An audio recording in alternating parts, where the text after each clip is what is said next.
আসসালামু আলাইকুম গাইজ, আমি আয়ুষ। আপনারা দেখছেন আমার আয়ুষ্মানস মম কিচেন। আজকে আমার মা বানাতে চলেছে পেঁপের ছক্কা। পেঁপেটা ছক্কার মতন এই যে এরকম কেটে নিয়েছি ছোট ছোট করে। এখানে পেঁয়াজ কুচি নিয়েছি, এখানে দুটো শুকনো লঙ্কা নিয়েছি, এখানে একটু সর্ষে নিয়েছি, 5 ফোড়ন নিয়েছি অল্প, আর একটা তেজপাতা কেটে নিয়েছি। একটা তাওয়া চড়িয়ে দিয়েছি গ্যাসের চুলায়, একটু তেল দিয়ে দিলাম।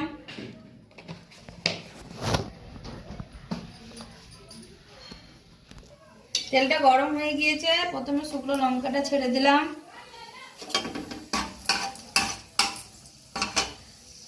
তারপরে তেজপাতা দিলাম, তারপরে 5 ফোড়ন দিলাম, তারপরে সর্ষেটা দিলাম, এরপরে পেঁয়াজ কুচিটা দিয়ে দেবো। দিয়ে ভালো করে বেশি লাল করব না, হালকা লাল করে নেব।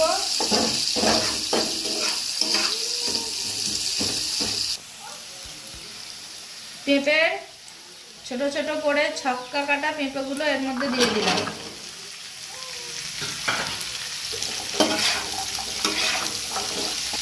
এক এক করে মশলা দিয়ে দেবো। প্রথমে লবণ দেবো, তারপরে হলুদ দিয়ে নেব 1 চামচের মতন, জিরে মরিচের গুঁড়ো দিয়ে দেবো,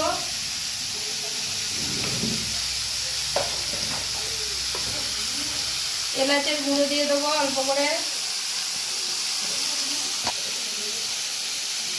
যেহেতু শুকনো লঙ্কা দিয়েছি তাই অল্প করে একটু গুঁড়ো লঙ্কা দেবো। এটা ভালো করে এইবারে এরকম নেড়ে চেড়ে নেবো।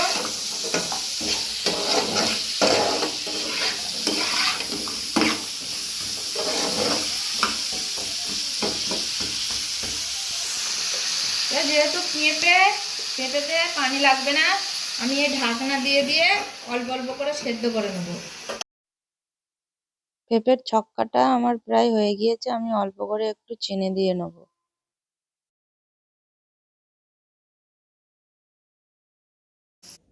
পেঁপের ছক্কাটা আমার হয়ে গিয়েছে, এবারে আমি নামিয়ে নেব। দেখেন কি সুন্দর হয়েছে, দেখেন এভাবে আপনারা বাড়িতে তৈরি করবেন।